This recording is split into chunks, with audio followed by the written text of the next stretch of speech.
A very good afternoon to all of you, and this is Dr. Gitanjali Sharma welcoming you for the potpourri session of cornea.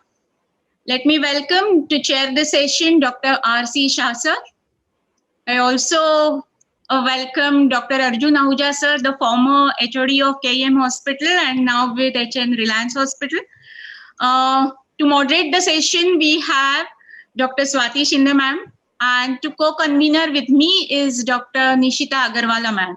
So let me now request Chairman Dr. R.C. Shah sir to have his opening comments and to start the session, please. Thank you.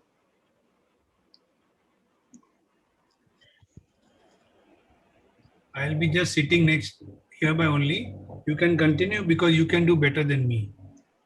Anyway, we'll call the first speaker, Dr. Rushita Kamdar, for his first talk of this session, Pterygium Management. Is Dr. Rushita there? Yes. Good afternoon, Lane sir. Good afternoon, Ashisa sir. Good afternoon, Ahuja sir. Good afternoon, Rushita. Hi, hello. Hello, ma'am. Yeah, Dr. Rishita, you can start your first talk, please.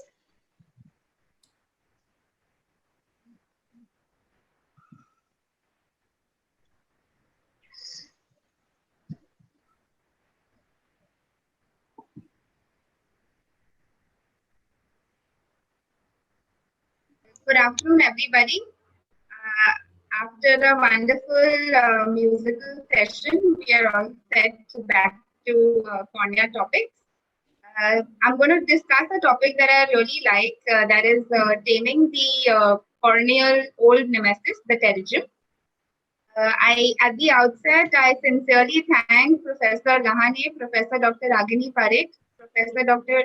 Pritam Samant, Dr. Swapnesh Sawant, Dr. Nikhil Gokhale, and Dr. Sumit Lane for organizing the Summer Focus BOA 2021 and providing me the opportunity to be amongst all big wigs. Just a little bit back into history. Pterygium in Greek arises from the word pterygion, meaning wing.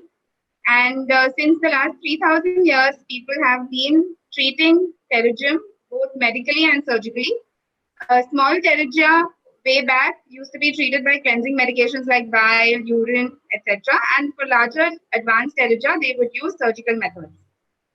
So the main indications for pterygium surgery is when there is visual loss due to proximity to the visual axis, or the pterygium is too large and encroaching on the visual axis, or there is a significant amount of induced astigmatism, again leading to visual disturbances, or the patient is concerned about the cosmetic appearance of the eye, and even a grade 1 pterygium could require surgery.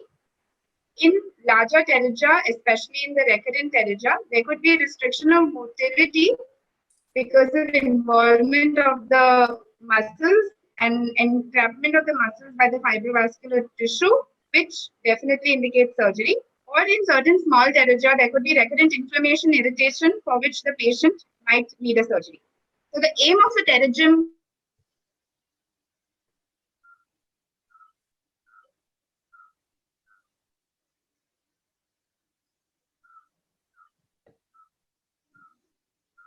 the cataract and the LASIK, minimize scarring and astigmatism by a very, very smooth and meticulous dissection. We must take care while dissection not to damage the underlying sclera, and also take all precautions to minimize the chances of recurrence, because that's what all surgeons are scared of in a pterygium, is the recurrence.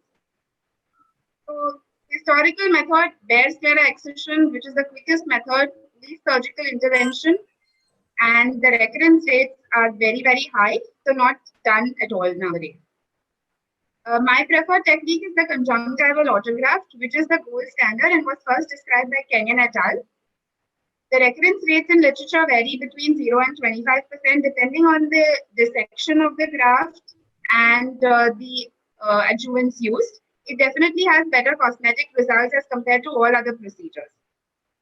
So we just see a small video on how pterygium dissection is my preferred technique of pterygium dissection. I prefer to separate the conjunctiva from the underlying subconjunctival fibrovascular tissue and excise only the superficial conjunctiva at first, followed by a dissection of the subconjunctival hypertrophic fibroblastic tissue all over.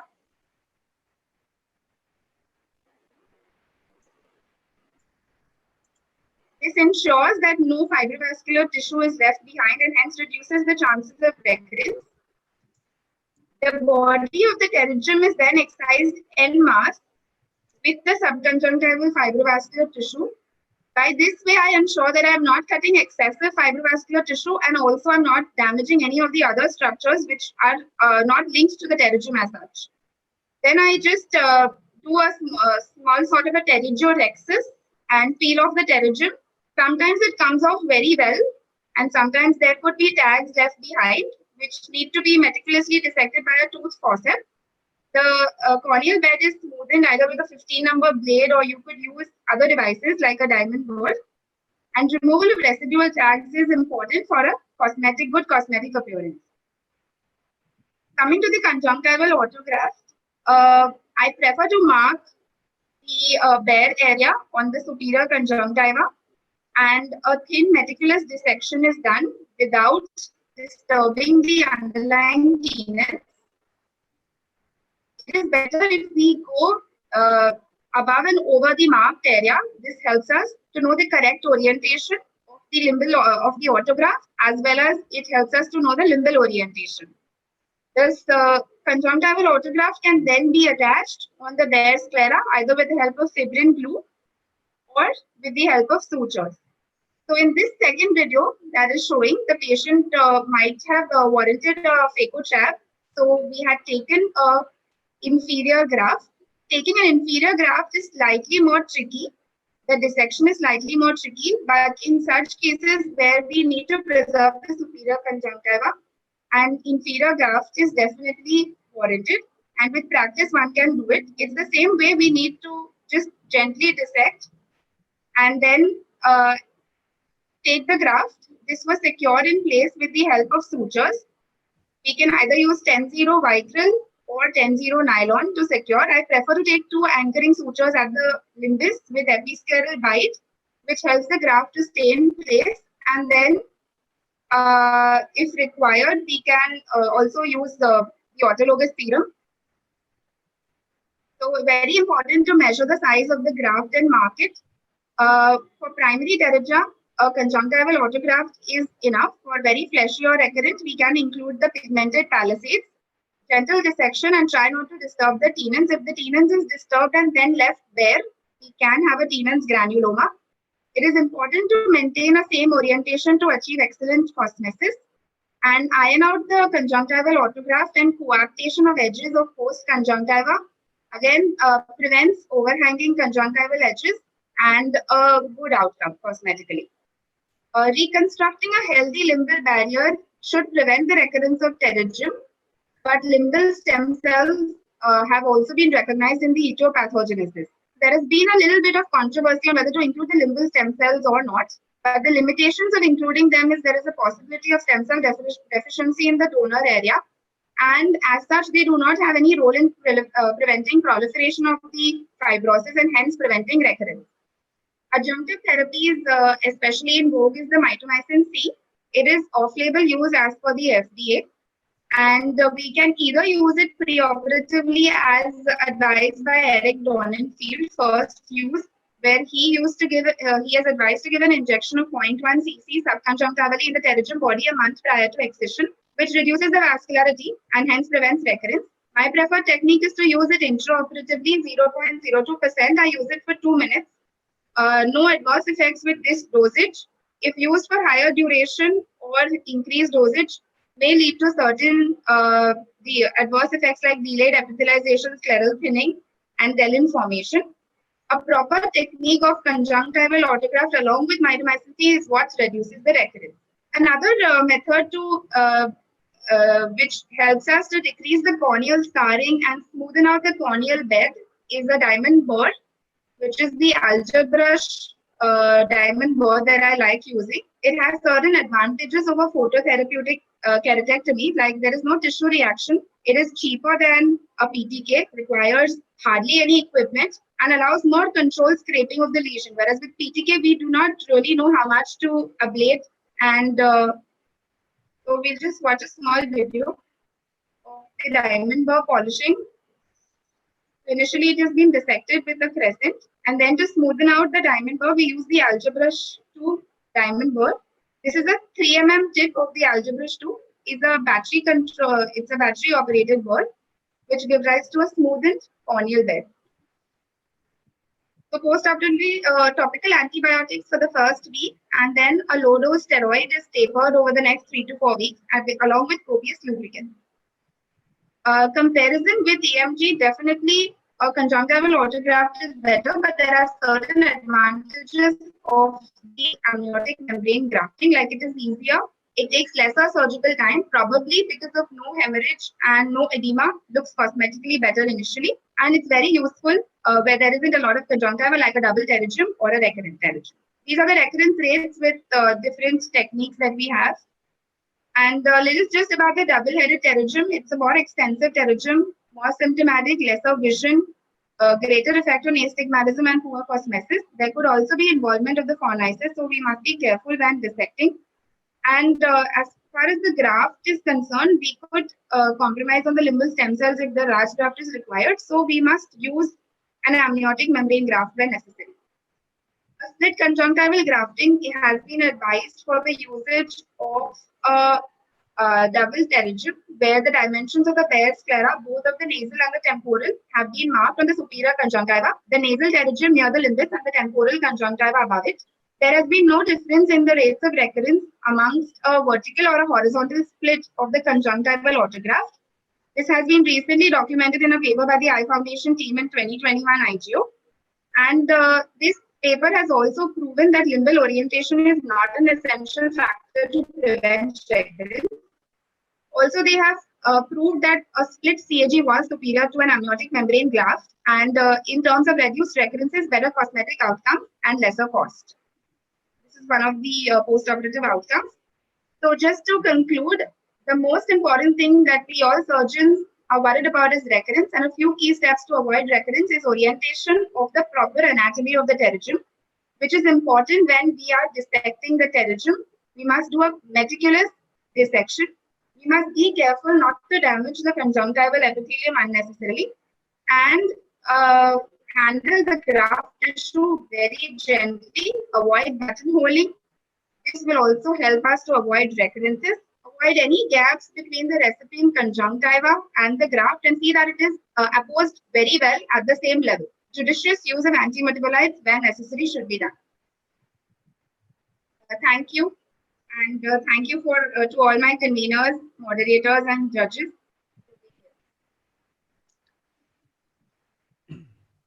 Thank you, Dr. Rushita. It was an excellent presentation. We would take the questions toward the end of the session. So may I request Dr. Swati to announce the next speaker, please? Our next speaker is Dr. Amrita Ajani. She is Associate Professor at HBT Medical College in Koppal Hospital, Mumbai. She is a cornea and refractive surgeon and ocular surface specialist. I request Dr. Amrita Ajani to speak on dry eye. Over to you, Dr. Amrita. Is she there? A very good afternoon, everyone. Am I audible? Yes. Yeah. Very good afternoon to everyone, and thank you for this opportunity to have me here as a speaker on this wonderful symposium. I'll just share my screen.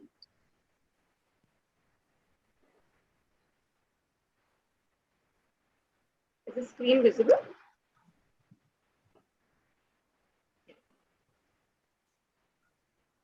So I'll be speaking on dry eye. We will start with a definition which was given by the Tearfilm Ocular Society as part of the Dry Eye Workshop 2, which was conducted in 2017.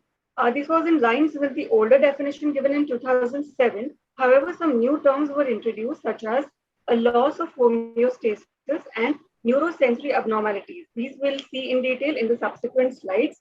However, the pathophysiology, including 3 terms, was similar in both the definitions.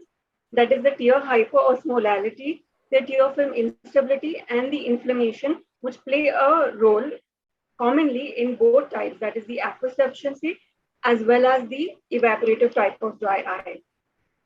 Coming to the neurosensory abnormalities that has been mentioned in the second DUCE-2 definition, that is based on the changes in sensation, tearing, and blinking, which in turn affect the thermoreceptors and the nociceptors, which along with inflammation have a role in dry eye.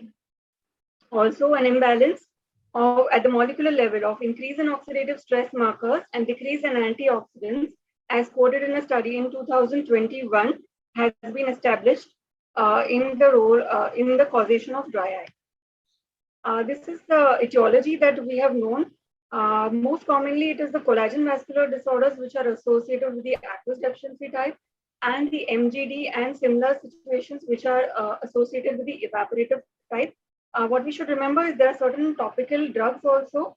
Most commonly, I would say the AGMs, the anti-glaucoma drugs, which are given on a chronic basis, and preservatives like benzalkonium chloride, which are also implicated in the causation of dry eye. Speaking of the burden of dry eye, in India, it is seen that it is actually of a mixed quality. It involves both factors of evaporative as well as aqueous deficiency. About 40% is the incidence. To have a more standardized approach towards dry eye, we have questionnaires. Most commonly, we use the OSDI questionnaire, which has a score of 0 to 100. And as per the responses of the patients, it is a simple calculation, a formula or a graph which is available, which helps us divide it into mild, moderate, and severe, and which in turn will help us in the management of dry eye. There's a particular sequence of testing which we need to know, which starts from the least invasive to the most invasive, and this is very specific to dry eye.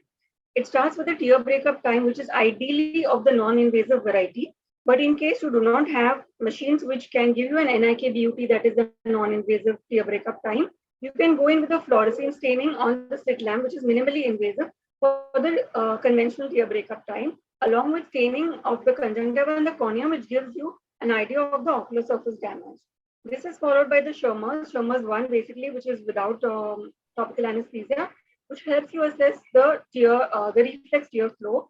And lastly, if you want to, when you want to examine the meibomian glands, the quality and the quantity, that should be done last in sequence. When you need to assess the tear film stability, other than the TBUT, the conventional one, or the NIK-BUT, which is available on many topography machines as well, you also need to do a tear osmolality, wherein a interdifference of 8 milliosmoles in both the eyes is a significant value for dry eye. When we need to assess the tear volume, a meniscometry is very handy to us on our slit lamp using the very simple graphical scale in millimeters. What you see normally is a continuous full tear film over the lower lid, which is approximately 0.3 millimeters. Anything lesser than that or any changes in these factors is indicative of dry eye. An OCT, if you have one, can also be used for meniscometry. Schirmer's test is our age-old friend, and Schirmer's test basically takes 5 minutes to do. And so recently, strip meniscometry, there are a few studies which have indicated that strip meniscometry, along with the other tests, gives good results. It is a faster test. It takes about 5 seconds per minute, and it has this kind of a strip which is used just like Schirmer's as a central ditch where the tears can accumulate.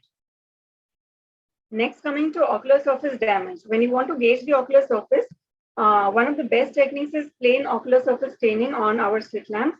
The type of staining, like diffuse all over the conjunctiva cornea, and the amount, the severity of staining, which can be very much gauged using many scoring techniques. Here I have the Van Distelrooy score, which is very commonly used, and also other variants of dry eye, like the filamentary keratitis, where you need to identify and treat these filaments. Another entity, which is Lipkoff, that is lid parallel conjunctival folds, has a significant correlation with lid viper epitheliopathy that we will come to in the subsequent slides. Ocular surface inflammation is very important in dry eye, though it is not specific, but along with other tests is very useful to manage dry eye. For example, you have matrix metalloproteinases, which can be easily now identified using this small OPD device, where it's something like a UPT, which gives you these 2 lines, one control, one test line, And in a matter of few minutes, you know whether there is inflammation in the eye or not. Whether to treat that and whether it is due to dry eye or not is dependent on you to find out with other slit lamp and other tests. Also, confocal, which the availability being very less, if it is available, can be used in the form of assessing the subbasal nerve plexus. The density goes down, tortuosity, dilatation is seen, as also dendritic cells appear whenever there is inflammation. However, still this is a non-specific change. Looking at the eyelids is a very important because eyelids are also part of the ocular surface. Anteriorly, you're looking at blepharitis and Demodex manifestation. Posteriorly, you're looking at the meibomian glands and also the conjunctival, marginal conjunctival area. This is the area which gives rise to lid viper epiphyllopathy, which gives friction with every blink and disturbs the tear film spread. The tear film spread is also disturbed by partial blinkers, and this should be watched for in the OPD. So after you have evaluated the patient and decided on the severity, we move towards the management. Artificial tear substitutes are commercially available, and mostly the first line of treatment are done by everyone. What is noteworthy is this, which is an autologous serum. It's a biological tear substitute, hence it is much more advantageous than the commercially available ones. Downside being you need a centrifuge machine or an eye bank which makes it for you. There are no standardization protocols to make it, and it's invasive because patient's blood is required. Contamination chances are higher because there is no preservative, and a cold chain has to be maintained. Also, some symptomatically acting agents like acetylcysteine is used for in cases of filamentary keratitis to dissolve the filaments. Tear conservation is a very good idea for which you can use punctal plugs or punctal cautery either in the form of diathermy or laser. Tear stimulation is another idea wherein topical and orals are available. Topical is not available in India, it's available in Japan. Diclofosol is the name of the agent. And oral agents like pilocarpine, which are simple parasymptomimetics, these are mainly used for Sjogren's type where there is also oral dryness. So that is a good combination to good syndrome to have pilocarpine used for, obviously, but obviously it will cause excessive sweating as a side effect. Lid abnormalities also need to be treated. Everything from the basic warm compresses, lid massage to the thermal pulsation methods, depending on the severity and grade of involvement. Also, tea tree oil is instrumental in Demodex infestations. Other options are lid hygiene and lid wipes for the more milder cases. Anti-inflammatory therapy in the form of a short course of topical steroids followed by immunomodulators such as cyclosporin or tacrolimus, which will handle the inflammatory part of the dry eye. A special mention would be for lifitegrast, which is not available in India, but it has been used in US and Canada. And this is a recent study of 2021, which is showing promising results for both signs and symptoms.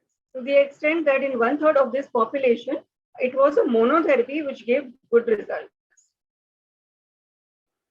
Inflammatory modulation can also be done with certain antibiotics which are special, like doxycycline and azithromycin, which is commonly used in practice because these are anti-inflammatory and they change the bacteria-associated lipolytic enzymes, especially useful for rosacea and MGD cases. Certain surgical approaches are useful, like for example, calcography for non-healing ulcers, lid margin, lid position correction like entropion, ectropion, lip cough fixations, which is affecting lid viper epitheliopathy, minor salivary gland autotransplantation has been used recently, and specific surgeries for conditions like Stevens-Johnson syndrome. A word on diet, omega-3 and omega-6 fatty acids have been used and prescribed, but a study which is a systematic review of RCTs has shown that it cannot be a standalone treatment and it can be given along with or in conjunction with other therapies of dry eye. Also, an imbalance in antioxidants has allowed us to use certain antioxidants along with other therapies. My last slide, just to highlight COVID and dry eye, 2 new terminologies have cropped up: mask-associated dry eye, which is about 18% incidence, and a very simple solution to this is to have a pliable nose wire on your mask so that there is no air going from your breath up to your eye and causing dryness. Second terminology, quarantine dry eye, all the etiology and the management is the same. The only thing you need to stress on is the screen time, which is increased because of work from home and homeschooling. And lastly, a few cases of corneal punctal epithelopathy has been reported in very major COVID multi-system anti-inflammatory syndromes, but these heal very well with conventional treatment. So thank you very much for your time.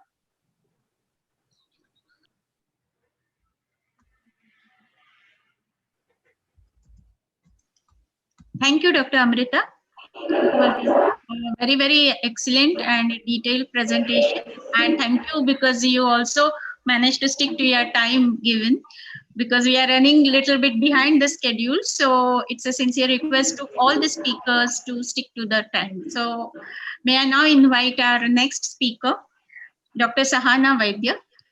She is the alumni of BJ Medical College, Pune and Shankar Nethralaya. She has a keen interest on ocular surface. So over to you, Dr. Sahana, for your topic, vector thermal pulsations for MGD. Thank you, Dr. Gitanjali, for the introduction. Thank you, BOA, MOS. Am I audible? Yes, Yes, Sahana, yes. you are very audible. Good afternoon, Dr. Sahana. Good afternoon. And thank you so much, Dr. Ragni ma'am, Dr. Lane sir, Dr. Swapnesh, Dr. Nikhil for this opportunity. I'd like to share my screen. Just let me know whether it can be seen. I think the previous person is sharing the screen. If you could just log out. The previous speaker is sharing the screen, so it needs to be. Dr. Amrita, please stop sharing your screen. Good afternoon, Swati ma'am. Good afternoon, ma'am.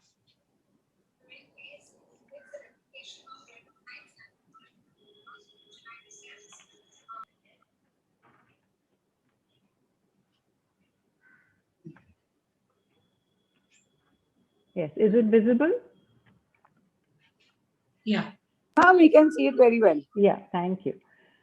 So after a very nice talk on dry eye disease by my previous speaker, we go on to one of the treatments of meibomian gland dysfunction, which is vector thermal pulsation.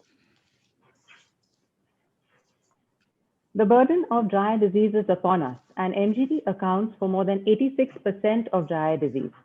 According to the International Workshop of Meibomian Gland Dysfunction, we understand that MGD is a chronic condition characterized by terminal duct obstruction, which brings us to the pathophysiology. Here we see obstruction is caused due to a number of factors. Briefly discussing the pathophysiology, there is increased viscosity of meibum, hyperkeratinization of the ductal epithelium. There's increased pressure, dilatation, gland dropout, atrophy, decreased secretion, which causes the meibomian gland dysfunction. The Tear Film Ocular Society, DUCE2, has put forth an algorithm for treatment of dry eye. This includes medical management for symptomatic relief, but the mainstay in the treatment of MGD is physical management, as the core pathology is obstruction. The patient should be educated about complete blinking, and blinking exercises can also be taught. Traditionally, however, the physical treatment involves warm compresses, which is done with a washcloth or a commercially available mask. The main challenge, however, is reaching the optimal temperature at the level of the meibomian gland. Studies have shown that VTP is more efficacious than traditional warm compresses because the heat applied is from the inside at the level of the meibomian gland. LipiFlow thermal pulsation system provides a controlled outward direction heat, intermittent pressure to the eyelid to facilitate the release of lipid from the blocked meibomian gland. Here we see on the left the console of the machine. This has an electronic PCB unit that controls the temperature and pressure. The pump within the system applies pressure to the inflatable bladder within the activator, and the valves help to release the pressure intermittently. The patient is made to lie in a comfortable position. Under topical anesthesia, the activator is introduced into the eye. There is a vaulted inner shell that protects the eyeball. And if you look closely, you can make out the pulsations of the plate over here. So the heat applied is to the papillary conjunctiva. It reaches a temperature of 42.5 degrees centigrade. This is a temperature at which the mebum liquefies. Once the temperature is reached, gentle massage is started on the island, which happens in 3 cycles: a continuous pulsation, a stepwise increase in the pulsation, and a third is the pulsatile application till the pressure reaches 5.4 psi. This helps to express the secretions from the meibomian gland. The whole procedure takes 12 minutes, and both eyes can be done simultaneously. The patient has improvement almost immediately, but the final effect is seen 4 to 6 weeks later. Here I would like to present a few cases. This is an 18-year-old male patient who had symptoms of dry eye. We used a speed questionnaire which had a score of 16. Meibomian gland expression was poor, and this is done with the help of a meibomian gland evaluator. It's a small handy device that has a plunger at the end, and this is placed on the, a millimeter below the lower eyelid margin, and pressure is applied equivalent to that of a forceful blink. This assesses the functionality of the gland, and the mebum expressed is the meibomian gland yielding liquid secretion, which is then graded. This helps us to determine the functionality of the meibomian gland. The structure of the glands can be assessed on the basis of meibography. We use the LipiScan, which uses both dynamic and adaptive transformation techniques to obtain images. So the boy underwent a meibography, and we can see the dilatation and tortuosity of the meibomian gland on the nasal aspect of the lower eyelid in the right eye. The left eye was more affected, and you can see areas of dropout as well. So LipiFlow was performed on him. He was completely relieved of symptoms, and hence early treatment is recommended. This is case number 2, is a 70-year-old male patient, dentist by profession. He had symptoms of dry eye, and on examination, one can see the eyelid margin is notched and scalloped, which is a sign of chronic MGD. Very poor meibomian gland expression was seen. Meibography was performed, and it shows severe truncation of the meibomian glands, as seen over here. There are areas, large areas of dropout, and they say a picture is worth 1,000 words, and showing this to the patient makes the patient education so much easier. I impressed on the patient that in the area where the meibomian glands are lost, they cannot be recovered. But in order to salvage the remaining glands, we need to relieve the obstruction, or else it will progress into complete gland loss. LipiFlow was done, and the patient reported relief of about 70%, and for the rest, he continued lubricants and gels. The next is a 24-year-old female patient. She had a diagnosis of MGD and was referred for LipiFlow. Here we see on slit-lamp examination, there were blocked glands. And in this video, we can see expression of meibomian secretions. You can see the thick pasty secretion that is coming out of the meibomian gland orifice. So meibography was done for her. And we can see in the right eye, there are areas of gland dropout, as well as in right eye was affected more than the left. So LipiFlow was performed for her. And in the pre-treatment workup, we gave a questionnaire to the patient. We used a speed questionnaire, in which we can score the symptomology. It was 20 out of 28, which indicates that she was quite symptomatic. But following treatment, it came down to 0. This was 1 month following treatment, and she had no complaints. Surprisingly, the meibography, which was done 1 month later, one can see the change in the slight, very, very slight change in the architecture of the meibomian glands. The glands seem less tortuous, and there's narrowing of the glands. Of course, these are anecdotal reports, and more study is required. So we have done 52 patients in the past year, and all the patients had improvement of the speed questionnaire. All were symptomatically better. 70% of them had an improvement in the tear film breakup time, as well as the meibomian gland expression. Out of the 30 who improved symptomatically, 10 their scores did not improve much, did not change much, but this can be attributed to severe gland loss, and as well as probably an accompanying aqueous tear film deficiency as well. So to conclude, MGD diagnosis and treatment requires a good correlation between signs and symptoms and simple imaging techniques. With increased screen time, the problem of MGD is increasing amongst the younger population. and the causes of MGD are multifactorial and multi-pronged approaches required. Studies have shown that home remedies such as hot fermentation has low compliance and is less effective, and LipiFlow provides a safe, quick, and easy outpatient procedure for the relief of MGD-associated symptoms. Thank you.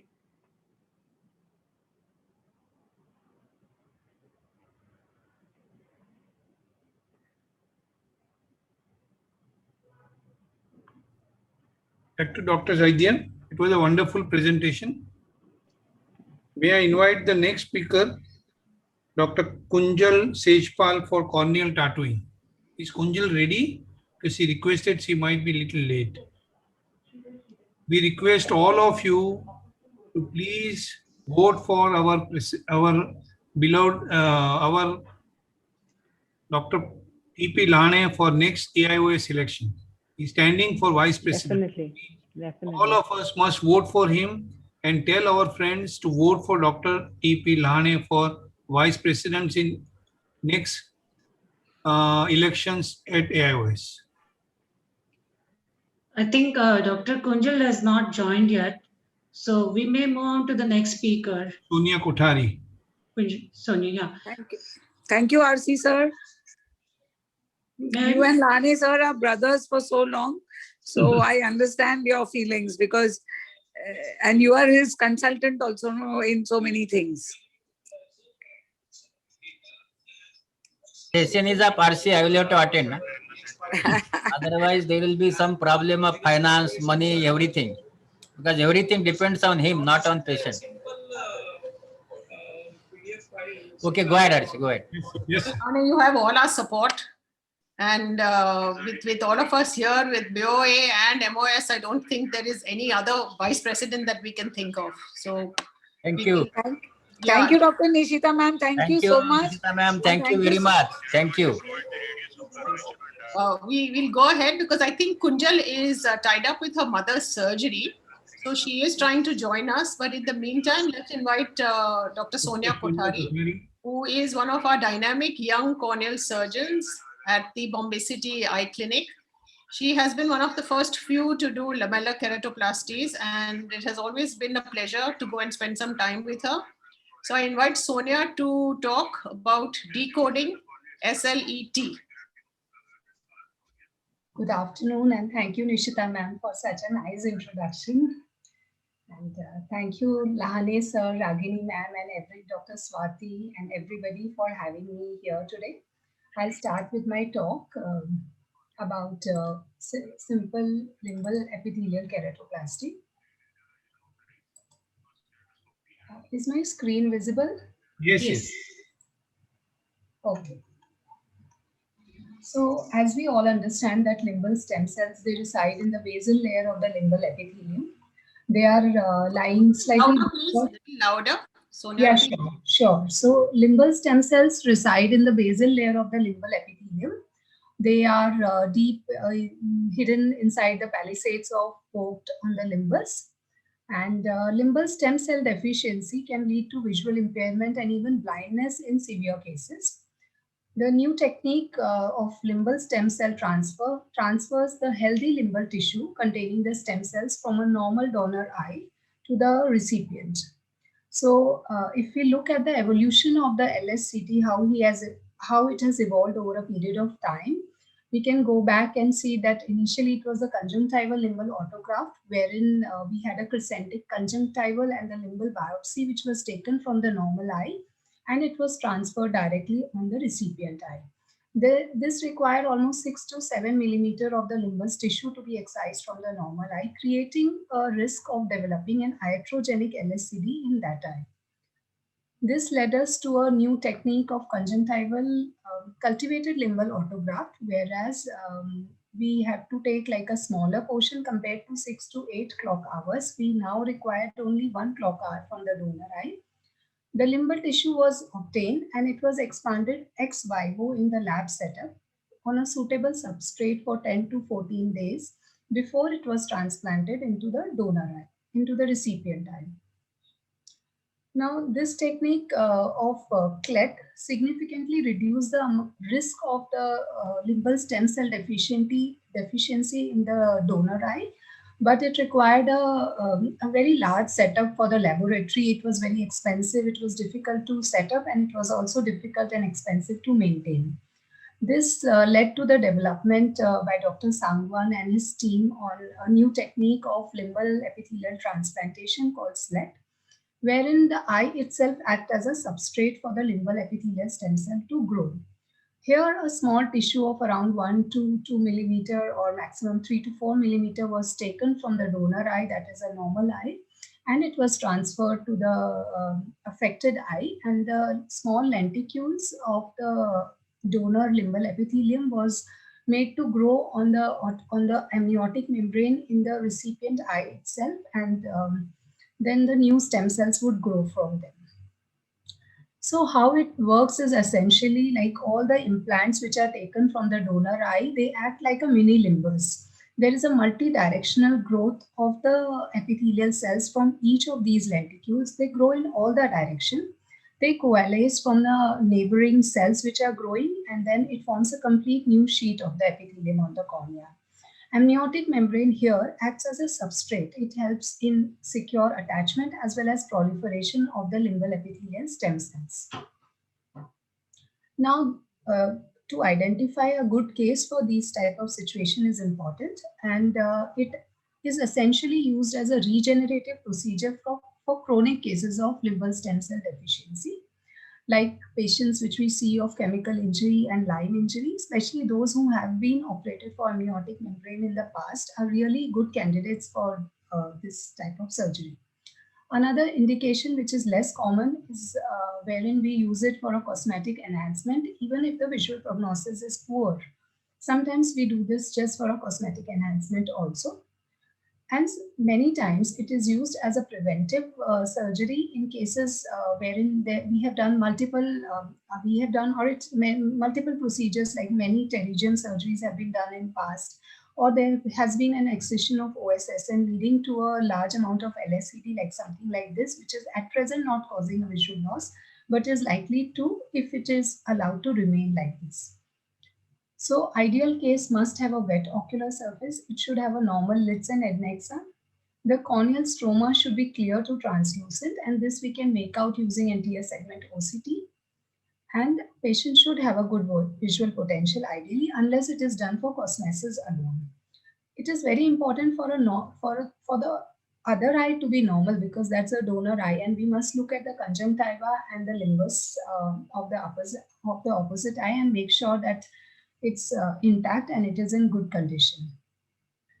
In case of bilateral cases, we have to take the cadaveric limbus test, but my talk today is restricted to autologous limbal epithelial transplantation. Now, certain cases that we have to absolutely avoid are cases of bilateral limbal stem cell deficiency, because they need allo-SLET and require systemic immunosuppression. Cases with severe dry eye like Stevens-Johnson syndrome, OCP, or Sjogren syndromes are really not good candidates for this type of procedure. Poor corneal sensitivity is again a relative contraindication, and patients who have developed this type of LSCD due to local or a systemic immune-mediated disease are again not a good candidate for SLET. It's important to counsel these patients that the other eye is not going to get affected, because they are very much concerned that's the only seeing eye for them. We have to explain that there may be a need for an additional surgery in future, like a keratoplasty or a repeat stem cell transfer, and that may require a general anesthesia in case of children on multiple occasions. Also important is to tell that the appearance of eye improves drastically, but it never becomes equal to the normal healthy eye. So the cosmesis has to be compared from the same eye. So after this background, I would like to describe two of my cases wherein we have done SLET with good results. So this is the first case of a 25-year-old male who had quite an extensive Chuna injury. He has history of having done amniotic membrane transfer twice in past. And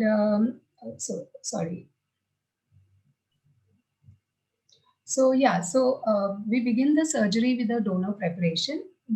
already the eye is prepped with brimonidine, so there is to reduce the chances of to reduce the amount of bleeding that happens. So we make like a conjunctival autograft, which Dr. Rushita has explained to us beautifully before, like in pterygium surgery.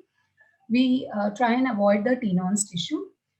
Identifying the limbus is of great importance here, because the posterior border of limbus is the beginning of the donor tissue that we really want.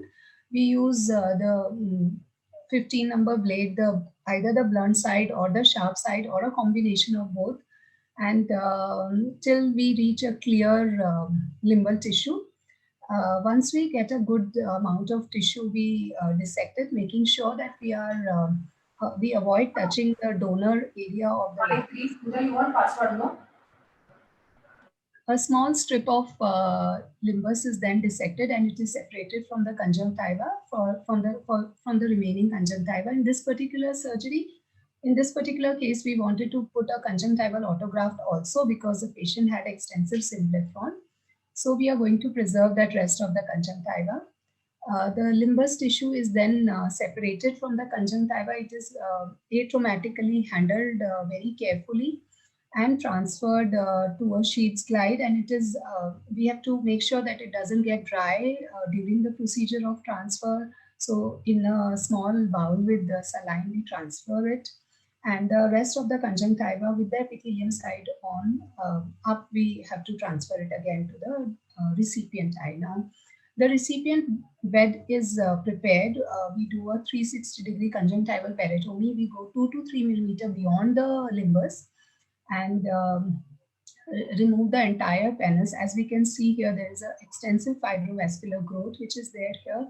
So the entire tissue is dissected using both the sharp and the blunt dissection. All throughout, we have to remove as much fibrovascular tissue as we can. We in this type of with extensive fibrovascularization, we do use mitomycin in the specified concentration of 0.02% for 2 to 3 minutes. Make sure that if you're using mitomycin, you wash it. It's not always mandatory to use MMC, but in case we do, we have to wash it extensively. The entire penis, we start from the periphery and go to the center in the end and remove. And making sure that we have like as less of the remnant stromal tissue as possible. Following which we apply the fibrin glue. We place the 2 lenticules of the conjunctival autograft that we planned for this patient because he had extensive symblepharon. We have to make sure that these conjunctival autografts have as less Tenon's tissue as possible, and they are transplanted with the epithelium side up. Following which the amniotic membrane is then put using fibrin glue. It is smoothened down. A note here is to see that we can see eyelashes. Now this is because it was difficult to put the speculum, so we have to take the lid sutures. So after the amniotic membrane, after securing it with a fibrin glue, we now cut that donor limbus into small lenticules. We need around 6 to 10 lenticules. So we don't do tentative cuts. We make very definitive cuts of the limbus here and make sure that there is an epithelium side up, which can be identified by pigmentation or by seeing the shiny side being up. We have to make sure that it's not in the pupillary area. It is put all around circumferentially, but avoiding the pupillary area. The fibrin glue is then placed on each lenticule and also 1 drop in the center. It is then smoothened out. We wait for a minute or 2. We remove the excess of the fibrin glue, which may be around the amniotic membrane, and then put the BCL so that by the lid movements, the lenticule don't get disturbed. So this was the first patient, and these are the post-op images of that patient with Schooner injury. This first image is the immediate, the first week post-op. And these 2 images are of 2 months after the surgery. The stroma is clear. Patient is symptomatically better. He's able to open the eye. He's able to tolerate the lights better.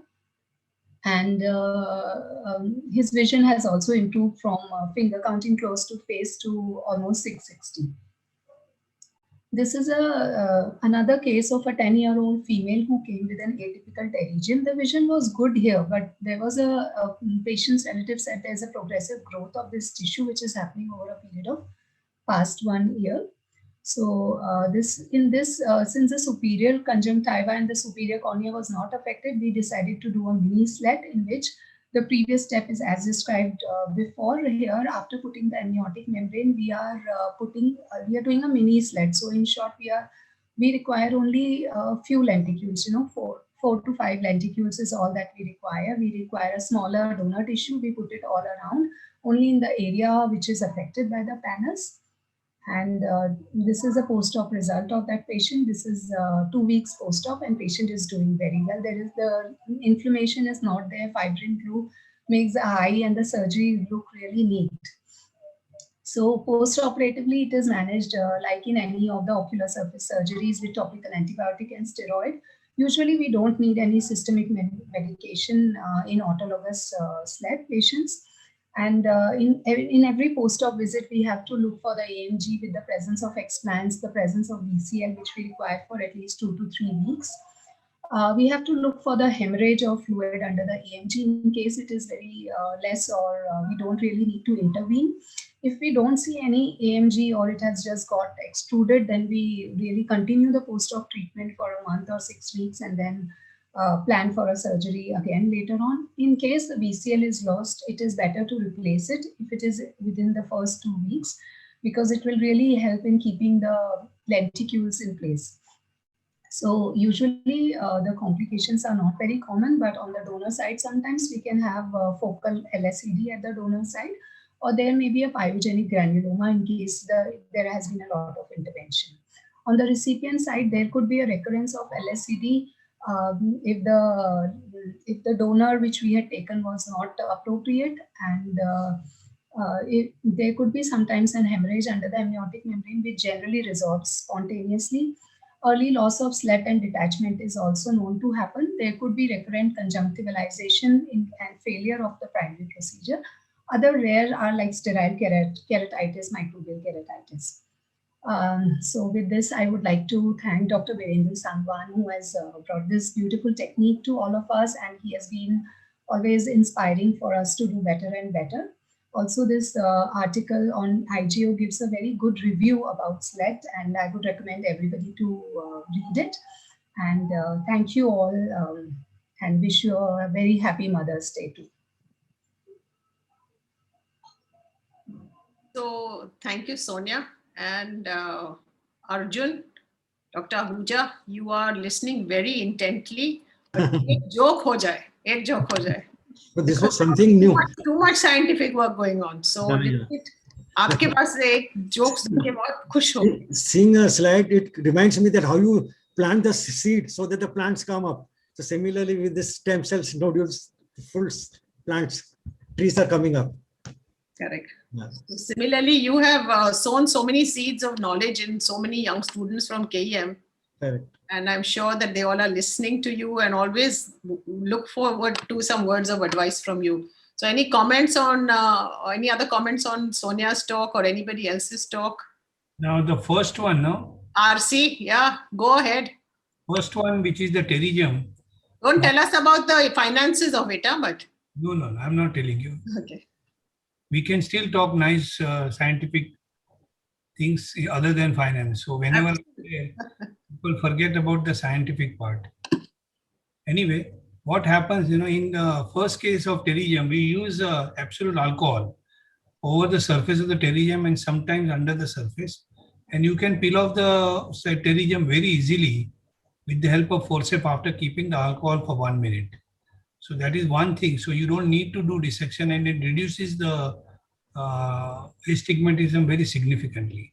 Second thing, I use the same conjunctiva over the pterygium. I don't take the conjunctiva superiorly or inferiorly. Over the pterygium, whatever conjunctiva is there, we dissect it out and put the limbal side on the fornix and fornix side on the limbus. So the principle is that even if the fibers grow, the fibers grow more towards the fornix. We must have done about 20-30 cases so far in last 4-5 years, and it has got a wonderful result. So you don't need to take any conjunctiva superiorly or inferiorly. There has been also a study where a double pterygium was there, so they transpose the same way. They transpose the nasal one on the temporal and the temporal one on the nasal. And you don't, if you use the alcohol, no, it's like, you know, when you remove the epithelium, like in LASIK, you remove the epithelium so easily. So if you apply the alcohol, it helps you to remove the pterygium over the conjunctiva very easily with just one forceps sweep, and it comes out. So 100% alcohol for how long? About a minute. Okay. All right, so Kunjal has joined us now. I think we had just pushed her back a little bit. Before we start, Kunjal, we wish that your mother recovers from her surgery, and with you around, I'm sure she will. So our best wishes to her on Mother's Day. And from a daughter to a mother, we all hope that she gets well soon. So Kunjal is another dynamic young corneal specialist. She works at the Shushusha Hospital in Mumbai, and has always been in the forefront of trying out new techniques and always excelling in those newer ways of treating corneal disease. So Kunjal will be speaking on corneal tattooing. Heard a lot about her tattooing with the new gun that is available. So we look forward to hearing from you, Kunjal. Go ahead. Ma'am, thank you so much for the kind introduction. Am I audible well? Yeah. Yes, yes. Okay. At the outset, I'd like to thank the entire organizing committee for having me here in this wonderful symposium. I'll be sharing my screen now.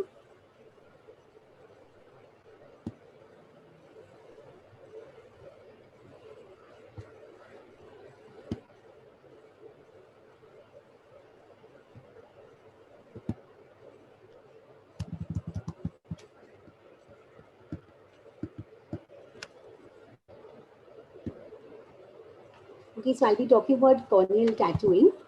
So when a patient like this, or a young male like this, or a young female like this comes to you requesting you for a better cosmetic appearance and an increased self-confidence in life, what options do we have that we can offer them? We can offer them a prosthetic contact lens, or we can do a surgical procedure like a corneal tattooing, or we have to offer them an evisceration and a ball implant procedure. However, an evisceration and a ball implant procedure may often be not acceptable to those patients who don't have that much of a disparity in the eye size, like if they don't have a thiassical eye or a staphylomatous eye, if the size of both the eyes is similar, then they're not really very easily acceptable to the fact that they have to, not have their real eye with them. So here comes the role of the prosthetic contact lenses and the corneal tattooing. The advantage of using a prosthetic contact lens is that it's an absolutely non-invasive procedure, but the opacity is hidden only when the lens is worn. And in the night, when the patient removes the lens, then you have to live with your white opacity again. And sometimes you may have compliance issues and hygiene issues too. However, a corneal tattooing procedure though it may be invasive, it gives a much better cosmesis than the prosthetic lens. And there's no real maintenance to be done, and it's like a one-time expense. So when all can you do corneal tattooing? You can do it in basically eyes who don't have any vision potential with opacities of any degrees and size. Decompensated corneas giving a bad white appearance. It may be because of decompensated corneas like PBK with a secondary glaucoma, or a failed graft with no vision potential. A leukocoria in the eye, like a pupillary membrane or a complicated cataract. Any significant iris defects, or it can even be a therapeutic indication in patients who have multiple PIs, which may be causing glare and diplopia in them. So the age-old technique of doing this procedure is the chemical method, which many senior ophthalmologists have been telling me about, and finally I got a chance to try it too. Using 2% gold chloride with hydrazine hydrate as a chemical agent, which will convert the gold chloride pigments to the black pigment, or using a platinum chloride with hydrazine hydrate. The gold chloride will give you a slightly golden color and a brownish color, whereas the platinum will give you a jet black color. Or you can use any coloring method, like make carbon soot with the help of a candle in the operation theater, or use India ink, or tattoo dye powders like the Mahatme powder, or any liquid tattoo dye which is available with the skin tattoo specialist. You can do the procedure by doing a superficial corneal tattooing, in which you just remove the epithelium and you apply your dye or the chemical agent on the surface. Or you can do a micropuncture technique by using a 30 or a 26 gauge needle. However, the intrastomal puncture technique does not work very well and does not last. The next is the intrastomal pocket technique, which can be done if you have a nice uniform surface, clear cornea, in which you can actually dissect a good plane within the cornea. And in that case, it's one of the best procedures because it will last very long.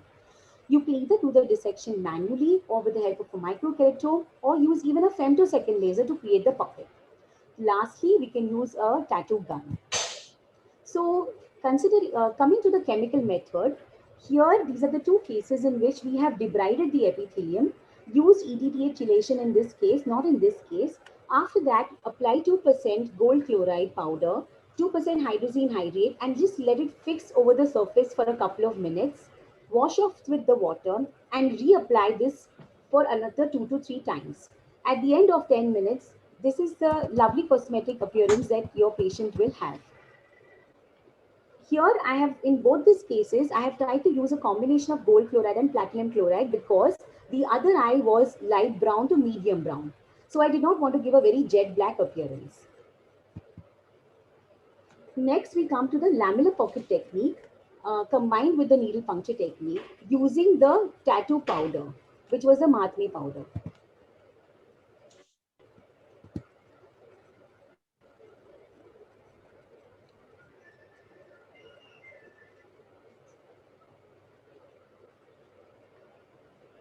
So basically here we have to just make a small, like a nick with a 15 number blade, very superficial, and then go ahead and manually dissect over the opacity. If the opacity is full thickness and you think you're not going to get a lamellar plane, then you should not use this technique. Then you can take either candle soot, or you can take any form of powder or a liquid dye and just inject it into this lamellar surface here, into this pocket basically. And at the end of this, you just have to suture it. And supposing you have, if you feel that there's a little opacity over the flap, then you can do micro puncture with the needle and then just suture it with the 10-0 nylon sutures. So this was a technique I did in opacities which were full thickness because I didn't have the tattoo gun. Otherwise, this is an excellent procedure where you have a thick cornea with where you're going to get a very good plane, like a decompensated cornea. So this is the patient post VR surgery without any vision, and this is his eye after 6 weeks of using the Mahatme powder. This is another patient who also lost vision post VR surgery. This is her appearance using the candle suit. And in this case, also post VR surgery, I have used the lamellar pocket technique, but I have used 2 forms of liquid dye. Here I have used a mixture of brown and black, and here I have used jet black because the patient had a light color iris in the other eye. The next technique I'll be describing is the one with the tattoo gun. So basically this is a setup. This is available locally also, but this specific model is, we had imported it from China. So this is the whole setup, and this is the adapter and the foot switch, and this is the tattoo gun. So this is a zoom picture here. Basically, you have to do the settings and go to the eye and then just go to the lowest settings. And this is the needle. And when you're doing a small ocular procedure, you just have to keep the settings and the depth to very minimal. And you can use any liquid dye which is available. However, Starbright is one of the best dyes which are available. So it's a short video here. Basically, debride the epithelium. Then just put a couple of drops of the tattoo liquid on the surface. Check the needle before you start the procedure, and then just press the foot pedal, and with that the needle moves, it oscillates, and your dye is going to be taken inside the corneal stroma. After you do this once, you just wash off with water, repeat the procedure 2 to 3 times, and when you're happy with the appearance, you can stop, and you just put a BCL at the end of the procedure.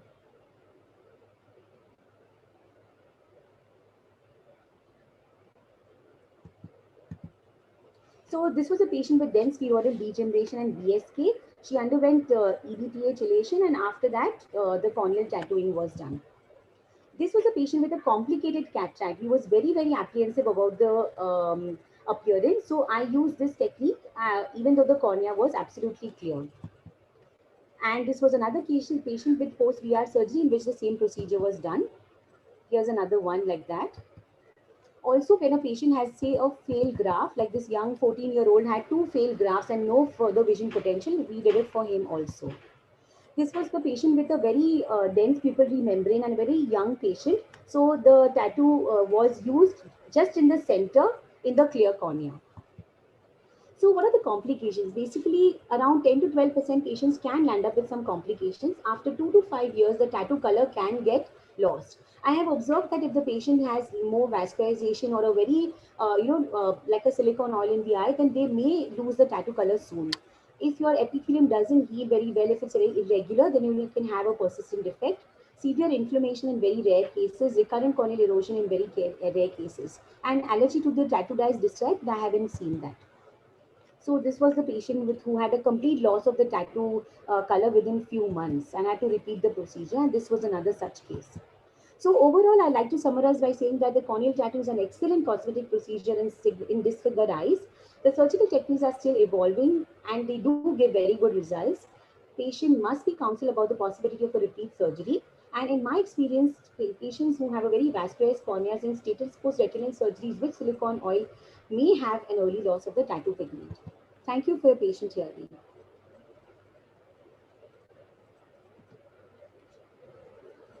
Thank you, Dr. Kunjal. It was an excellent presentation. You've Thank you, seen sir. some of your cases in Pramukh Swami. And that Yes, sir. inspiration, I also done about 3 cases in Pramukh Swami. Right, sir. Thank you.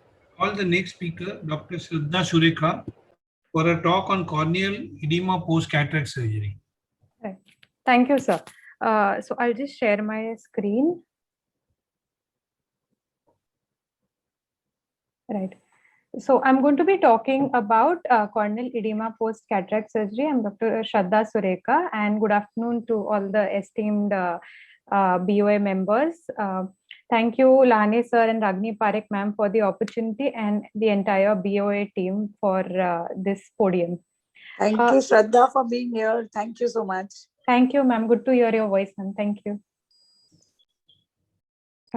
So cataract surgery is a premium surgery right now, and even a temporary, decreased vision post-op because of some corneal edema for a few days is not acceptable to the patients and very difficult for the surgeon also to kind of handle. So if you have this kind of picture after cataract surgery on day 1, it is quite frustrating for you as a surgeon. And I always like to go back and think about, did I miss something pre-op? So was there an endothelial dystrophy, chronic uveitis, chronic angle closure glaucoma, trauma to the corneal endothelium, PXF, and rule out those causes in my mind. Also, I look back at, did I do something wrong during surgery? So we always, after this kind of picture post-op in our next few cases would kind of make sure there's enough visco on the endothelium. We're repeatedly putting visco. They're clean incisions that we make. We avoid excessive steps. We minimize the phaco energy, and I have seen that there's a tendency to kind of aspirate the air bubbles which is stuck to the endothelium or cortex stuck to the endothelium. So don't give in to that temptation, just go and remove it with visco. So the important thing of the presentation is watching the Descemet's membrane. You have to make sure that you are focused properly and you are looking at the Descemet's membrane. If there is any tags, then in your subsequent steps, you have to make sure that you don't pull it away. Also, do not use blunt instruments. Do not enter in a shallow anterior chamber. Do not enter into a lower chamber with low IOP.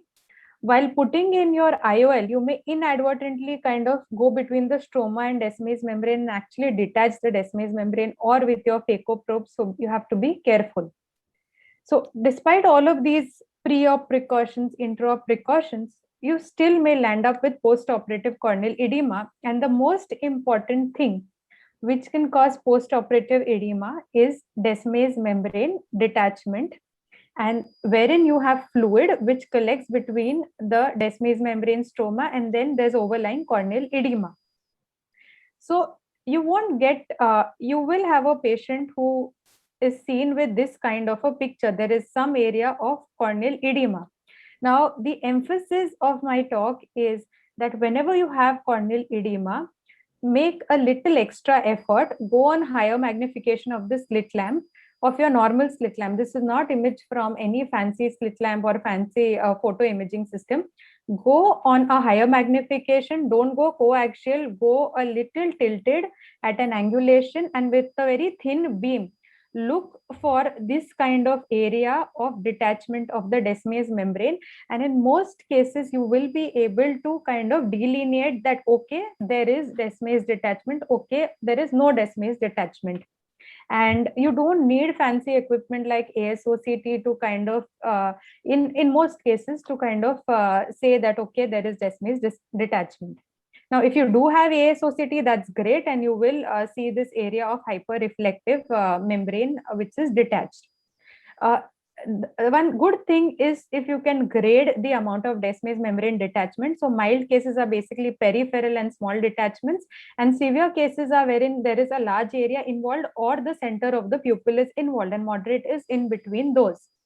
There's also planar, wherein there's shallow Descemet's membrane detachment, say a depth of less than 1 mm, and non-planar where it is more than 1 mm. Also important to look if there are any scrolled edges like these which are seen. So if these are seen, then you know only air injection may not help, and you'll have to physically actually go and kind of re-scroll the Descemet's membrane. So it's important to kind of pinpoint those areas if they are there or not. Dr. Jacob has nicely classified it into rhegmatogenous, tractional, and bullous based on how we classify retinal detachments. Now, in terms of management, I classify it as if there's mild peripheral edema, if it's planar meaning shallow, and if it's non-scrolled, you can manage it very easily with your medical management, topical steroids and hyperosmotic agents. If it's moderate or severe, then we would have to treat, wherein we would go and do an air injection. So if it's intraop and you can recognize it intraop, that's great. Just reposit it with iris or with visco, and at the end, please inject air from the other side. But if you recognize it post-op, the first basic step is identifying each and every point at which there is detachment. The good post-op outcome can be obtained if you know exactly wherein the DM has detached, and then you plan and enter from the areas from which it is not detached. There's also this HELP algorithm which has been published, wherein you divide the cornea into central and peripheral zones. And based on this algorithm, you can decide initially whether you want to surgically intervene or not. With experience, you don't need this algorithm, and you can pretty much kind of, decide by looking at the eye. Now, when you do post-op desmetopexy, you also think, okay, AIR or C3F8, SF6, what should I put in? So if you have a retina surgeon who's available, you have access to C3F8, SF6, then you can use those gases. In fact, SF6 is the least toxic out of the three to the endothelium. C3F8 has less complications, but I find that AIR and C3F8 both have good anatomic and functional outcomes, but C3F8 has more chances of pupillary block. So I personally prefer just putting in AIR. You're not dependent on retina surgeons, and there is no chance of, by chance, if your concentration of C3F8 is not proper, of it expanding. So you go in from the area wherein there is no detachment, and you go obliquely so that when you come out, the opening through which you've gone in can close on its own. Inject a big bolus of air, and these days I use a 30 gauge needle instead of a cannula, and I stay inside the eye for 8 minutes. So I either use a 20 cc syringe, stay inside the eye with a high positive pressure for about 8 to 10 minutes. With the other hand, I will also massage to make sure some fluid egresses out. I've also tried using the retinal vitrectomy system, wherein on the silicone oil injection mode, we can give positive pressure. So I don't have to actually use a 20 cc syringe to push in air. And with that, it was very, very comfortable, and I was able to, kind of help egress fluid also. And after 8 to 10 minutes, you can actually see on table, the cornea becomes clearer. At the end, don't leave the anterior chamber completely with air. Just vent out about 20 to 30% air. Inject your RL in the remaining area. Keep the patient in supine position, dilate the pupil, check after 1 to 2 hours for pupillary block. And there is always a chance that after the air bubble disappears, it can detach again. Now, complications are, it may not attach. 15% may require repeat desmetopexy, but there have been studies which have shown that that has worked very well. So don't shy away from telling the patient, oh, you require one more air bubble injection. That's completely fine. And at the last resort, you might have to do a transplant. Now, in cases where this doesn't work, there may be some visco which is there between the DM and the stroma. So you may have to do venting incisions with the MBR blade to remove the fluid, or transcorneal suturing has been described. Desmetotomy with pexy to release the traction has been described, and last resort is corneal transplant. Also, like I told you, if after your careful slit lamp examination there is no DM detachment, then please look for TAS. Look for endophthalmitis and expect endophthalmitis unless you rule it out, so that the patient can have a good outcome. Get a retina surgeon in picture so that the patient has better outcome. There could also be reactivation of viral keratitis. So look for certain clues like scarring with vascularization, loss of sensation, KPs, and you just have to add in your Acivir tablet and steroids, and the patient will be better. Now, if a patient has a sectoral edema, please, just change the lighting a little bit and you may be able to note a small nucleus fragment, or just do a gonioscopy and a hidden nucleus fragment may be visible. The recent advance, of course, is the Rho kinase inhibitor. Yeah, and Dr. R.C. Shah will be elaborating, and if all resort fails, we can go for a transplant. So cornea edema after cataract surgery is known, it's avoidable. Do a proper workup, recognize and treat DMD, and have vigilant post-op care. So thank you for the opportunity and wish you a good 2021. Thank you, sir. Thank you, Sharda, for your excellent presentation. Thank you, sir. Can we go to the next speaker? Yeah. You want some questions to be asked, Dr. Shah? No. Okay, so our next speaker is Dr. Sushmita Shah. She is the alumni of Shankar Nethralaya LV Prasad, and she'll be speaking on anterior segmentosity in corneal practice. Over to you, Dr. Sushmita, please. We are running a little bit behind the schedule, so I would request the speakers to stick to the time, please. Thank you. Thank you so much, madam. And I'll try my level best to finish on time. But before I start, I would like to very sincerely thank. Sir? Okay, continue. So I'd like to sincerely thank Lahanesa, Ragini madam, Dr. Gokhale, and everyone on the organizing team for this beautiful meeting. It's indeed a privilege to be here. So I'd like to speak on the role of anterior segmentosity in cornea and ocular surface disease, no financial interests.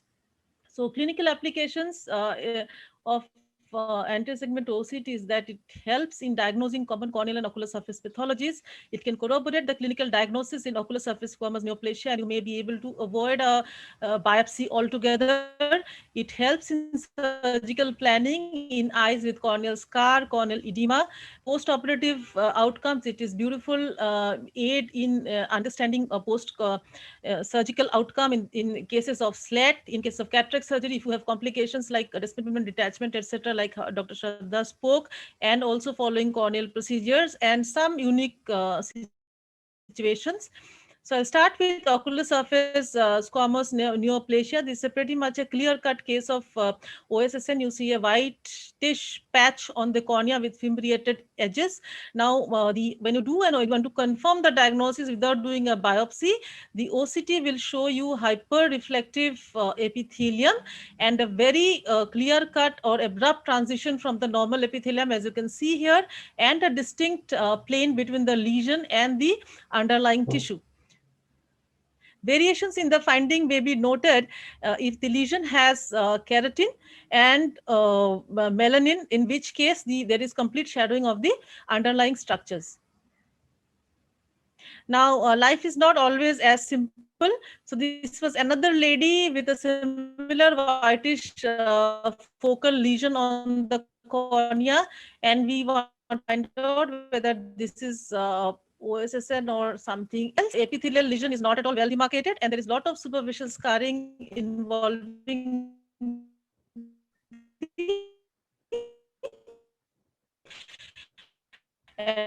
anterior stroma. So this definitely is not a OSS. This was with the corneal OSS who treated for many topical lesion on the cornea. When we do the OCT, we see this again well demarcated hyperreflective lesion on this particular scan. When we look at another scan, we see a lot of hyperreflectivity underlying the primary lesion. So this was kind of pretty much confusing. So we decided to do a excision biopsy and histopathology, which concluded this to be an inflammation and not a OSSN. So OCT is helpful, but it may not work in all 100% of cases in clinching the diagnosis. Moving on to limbal stem cell deficiency, this was an elderly female with unilateral limbal stem cell deficiency following exposure to phenyl about 30 years back. We did a SLED procedure, and as you can see, the cornea has cleared significantly following the SLED procedure, but there is still some amount of haze involving the pupillary area. Now here it is very important to understand whether your slit procedure has worked or what is the problem, why the good is wanted to be.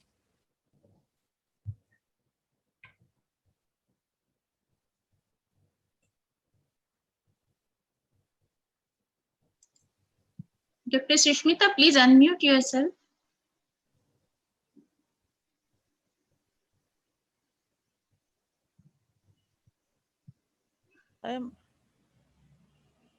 Yeah, madam.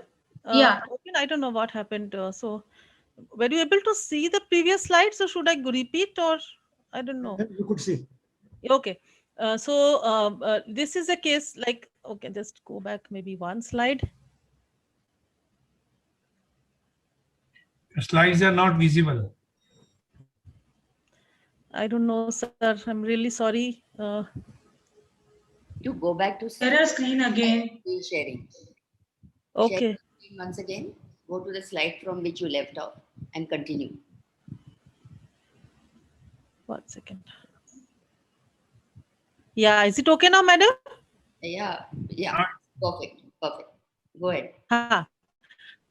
So we had done this was an eye with post limbal stem cell deficiency with still having some amount of scarring. So we wanted to understand whether the SLED has worked or not. And when we do the OCT, we can see a beautiful shining epithelial layer, which essentially means that the SLED has worked, but there is a lot of hyperreflectivity in the underlying stroma, which means that the scarring is because of a stromal involvement. And this case would ideally now need a DALK procedure to remove all the scarring and to improve the visual acuity. So this is how the anterior segment OCT helps us in understanding our management, strategy.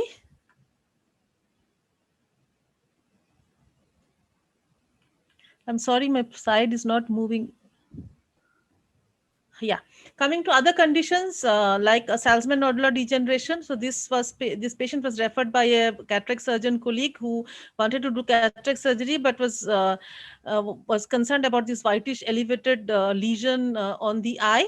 So here again, the ASOCT was very showed classical finding of subepithelial deposits which are hyperreflective, and you get an epithelium on top of the lesion which is thinned out and slightly abnormal, but essentially in Salzmann nodular degeneration, the pathology is between the epithelium and the Bowman's membrane.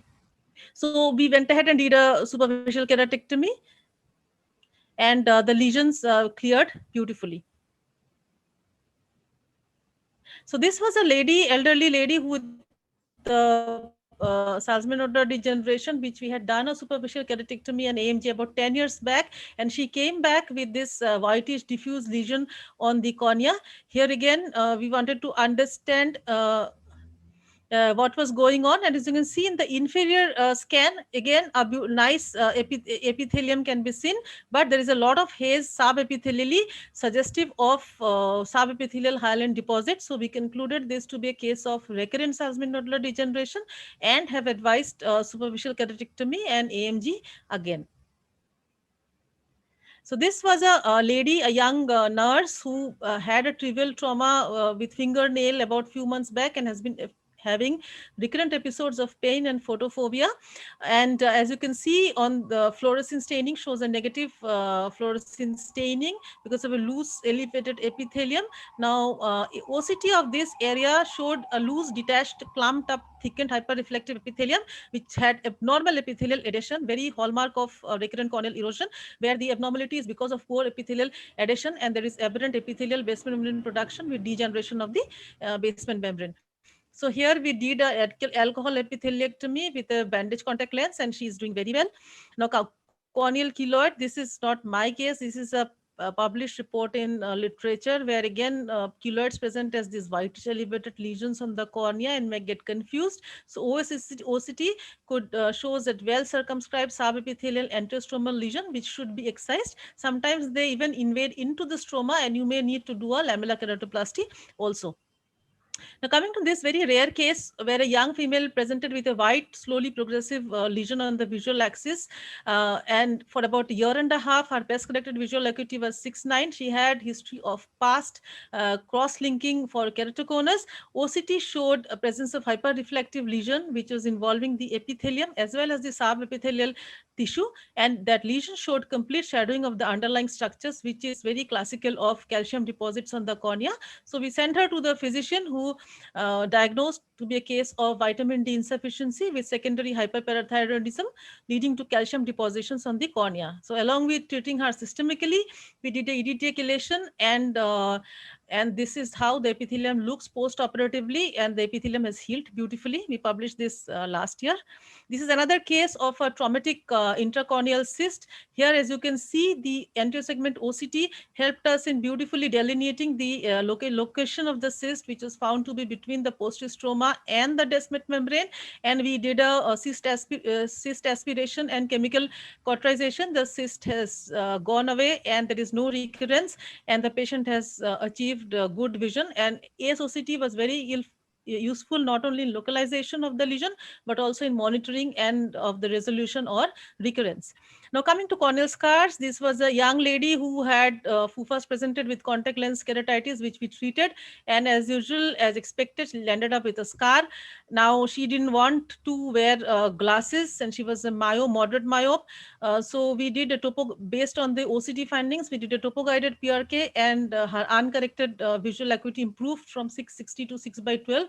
Let me mention here that you may not be able to treat the entire refractive error because of the abnormal cornea and also thinning, but you can, if you reduce the amount of refractive error, that is also very useful for many patients. This is another lady with a vascularized corneal scar following her recurrent herpes simplex virus keratitis. Decide about the surgical ileum, but diffuse stromal haze involving the entire thickness of the cornea. So we did a DALK procedure for her and she did extremely well. This is a gentleman with bilateral macular corneal dystrophy, and treatment options include PTK, DALK procedure or penetrating keratoplasty. And here again, the entire stroma was involved, including some hyperreflectivity from the descemet membrane. So we decided to go ahead with a penetrating keratoplasty and patient did very well. Coming to endothelial disease, this was an elderly male with a diffuse and white looking cornea. Nothing could be appreciated on the slit lamp, so his OCT was extremely useful, and OCT showed a thickened descemet membrane on the postcorneal membrane. So intraoperatively we removed the retro. Suspita madam, please, can you of time, and the donor graft was attached. Yes, sir. Yes, I'm just finishing 2 more slides. Yeah, so the histopathologically dystrophy, where you see an increased corneal thickness on the OCT, and following DMEC, the corneal thickness comes back to normal. And this is the last case, case of post-radial keratotomy corneal inferior to archy incisions were full thickness. So instead of doing a Descemet stripping endothelial keratoplasty, we just did a non-Descemet stripping endothelial keratoplasty, and patient did very well. So with that, I'd like to summarize that ASOCT is an invaluable diagnostic tool in the opportunity. Thank you, Sushmita. Thank you, sir. We go to the next speaker, Dr. Ghorpade. Harshvardhan. Harshvardhan Ghorpade, epithelial defect, factors in healing.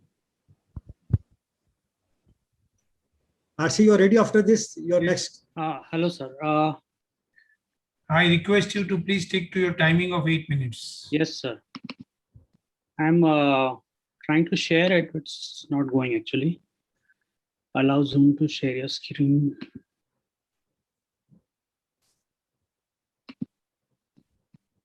Is it seen? No, you can see your face. Can the technical team help me? It says allow Zoom to share your screen, and the option is open system preferences. Hello, Manjula. Yeah. Yes, doctor. Yeah, I'm just saying share screen. It says open system preferences. So you're using a Mac, doctor? Yes. So in Mac, there is a setting which you will have to enable to share preferences, share your screen. Just open the preferences and just follow the instructions given there.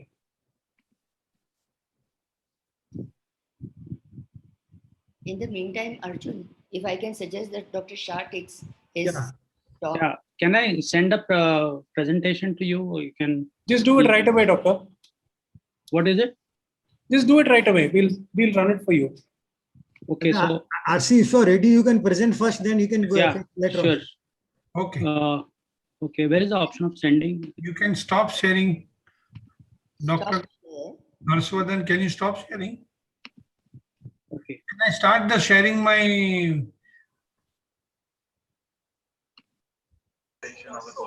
Okay, I've given the email ID in the chat. You can just send it to that email. Okay. Visible? Is my slides visible? Yeah, it's visible. Yes, sir. Yes, sir. Should I start? Yes, sir. Please start. Yeah. Yes, RC, go ahead. Harshvardhan, in the meantime, you can try your. Yes, sir. Yes, sir. Yes. Thank you, Dr. Lahane, Dr. Ragini, and BOA team to allow me to speak on the new things. This is absolutely new thing for all of us, and that is RC sir, I have to interrupt. It is not thanking me. I am because of you. You are one of the mentors of BOA. You cannot say thank you to me because you are the mentors of BOA. Okay.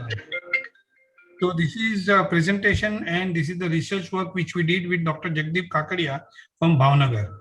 This is the blessing our Guru has given us before we started the project. I have no financial interest related to this subject.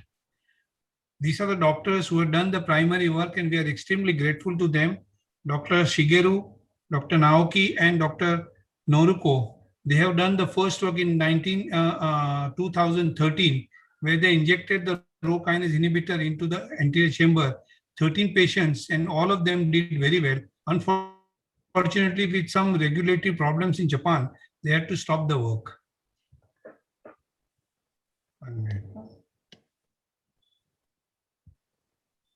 Corneal endothelium is a non-regenerative monolayer of neuroectoderm origin.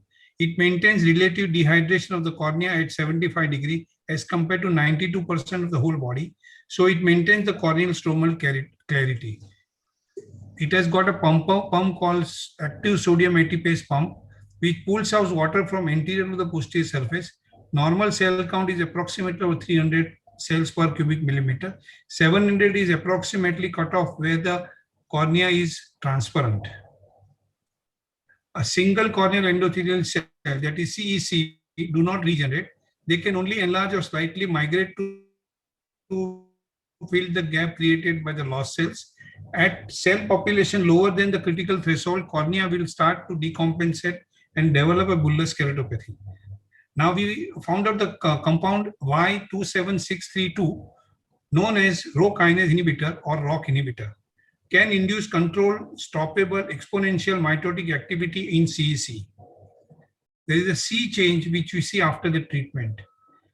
Using Rho kinase inhibitor as a topical eye drops, pseudophakic bullous keratopathy and Fuchs endothelial dystrophy can be managed medically.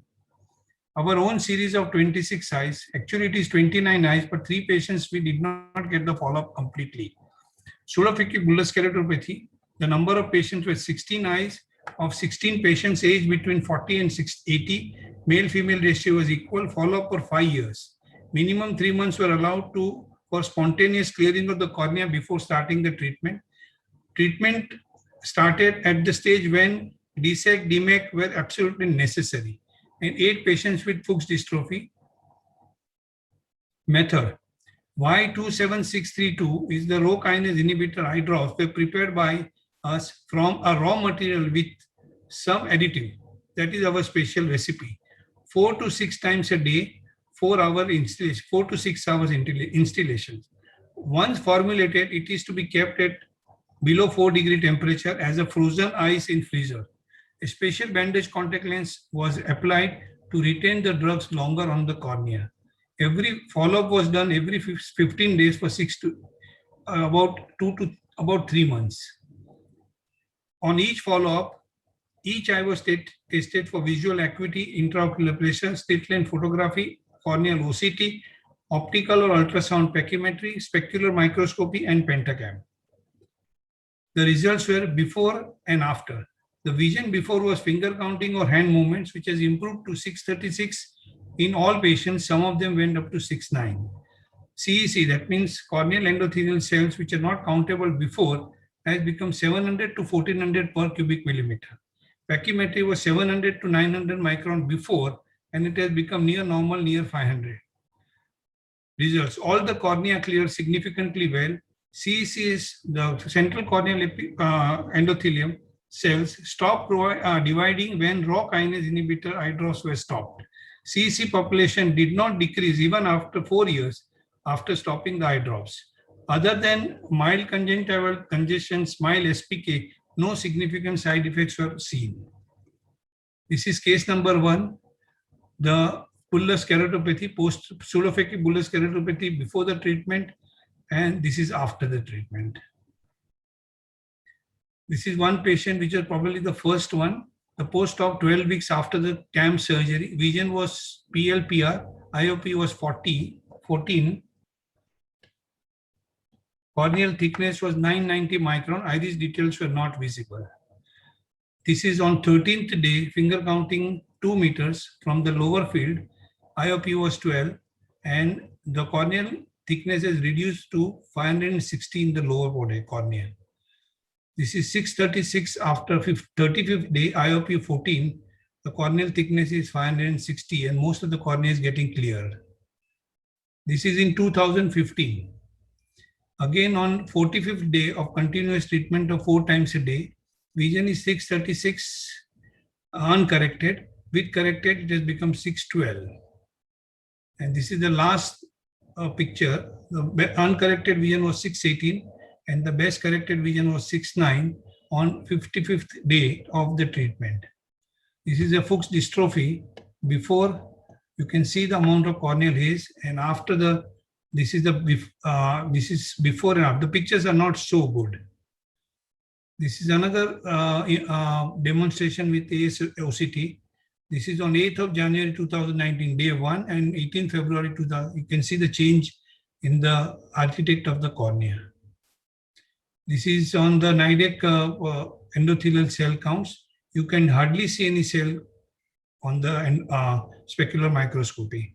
After starting the treatment on 15th day, you can start seeing some of the cells with little nuclei somewhere. And the corneal thickness was 656. On 45th day, you can see many cells again, and you can see the nuclei which are visible on 45th day. On 75th day, the things are more demarcated, the cell markings are demarcated, and the corneal thickness is further reduced. Sometimes, in spite of everything good, the specular microscope do not pick up the number of cells. In this case, on 19th day after the medication has been stopped, that is almost 3 months, you can see the cell count, which is 560, and the corneal thickness also has been reduced drastically.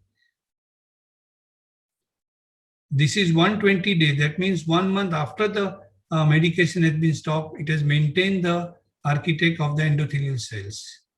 This is another patient which is done by Dr. Kakadia.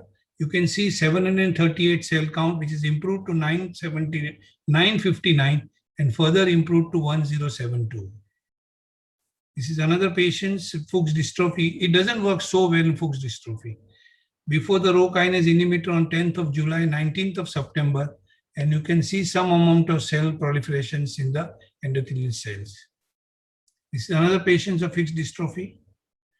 This is bullous keratopathy, which you can't see anything, finger counting 2-meter vision, which improved to 618 after taking the treatment for almost 2.5–3 months. This is another patient before and after the 2 months of treatment. So mechanism of action which we understood is the continuous presence of an enzyme called Rho kinase in the cytoplasm of the neuroectodermal cells perpetually inhibits the mitotic activity of the nucleus DNA, making nucleus dormant like a spore few years after the birth. Compound 7Y27632 inhibits the Rho kinase, and hence it is known as a Rho kinase inhibitor. So it is inhibiting the inhibitor is a mechanism of action. Cell nucleus can be seen on a specular microscope images after 30 days. Our observation. Cell wall, cell junctions are very well demarcated.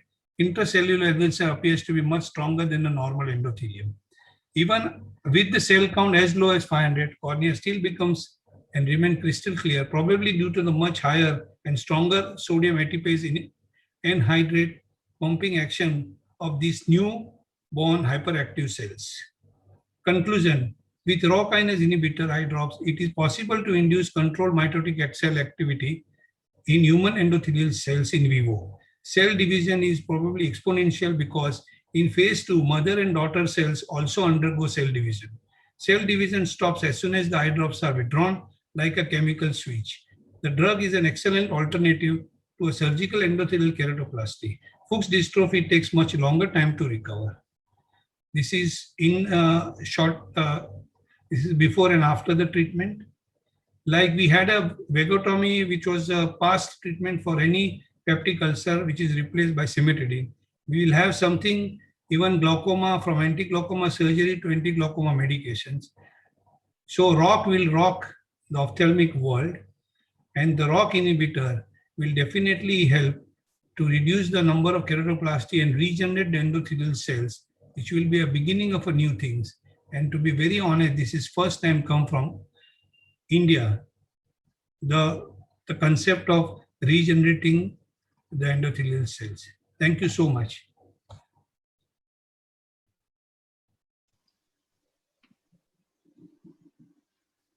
Excellent presentation, sir. It's very innovative. Is Dr. Harshavardhan ready with his? Yes. Yes. Please go ahead, Dr. Harshavardhan. Sorry for the delay. At the outset, I would like to thank Dr. Lahane sir and Dr. Ragini ma'am and Dr. Nikhil for this opportunity. It's a wonderful meeting. My topic today is epithelial defect. What are the factors in healing of the defect? So no financial disclosures. We all know that the epithelium is stratified, non-keratinized, 5 to 7 layers attached to the basement membrane with hemidesmosomes. Every corneal epithelial, if there is a breach in the integrity, it is called an epithelial defect, which normally heals in 7 to 14 days, associated with photophobia and lacrimation and blurring. This is how it heals from the periphery to the center in a centripetal manner. This is a landmark paper by Professor Dua, where he says that the epithelium first fills up the limbus and then moves centripetally to close the central defect. However, these are the pictures from his paper, where he says that if it is delayed, it will lead to conjunctivalization of the cornea. There are various, when an epithelial defect fails to heal for more than 14 days, it is called as a persistent epithelial defect.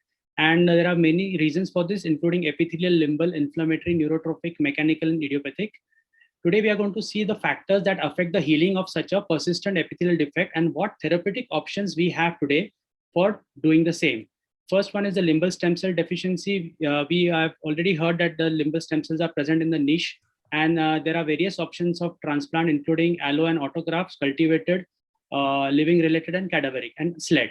This is our case of SLET, one of our cases where we harvested the limb, removed the pannus, and then used the amniotic membrane, harvested the limbus, took the small cells, made them into bits, and placed them onto the amniotic membrane.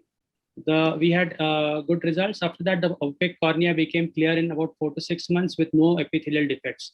The second role is of the nerves. The nerves are very important for the health of the stem cells. And as it is seen in this paper, the nerves play an important role. And therefore, in neurotrophic keratopathy, corneal neurotization plays an important role.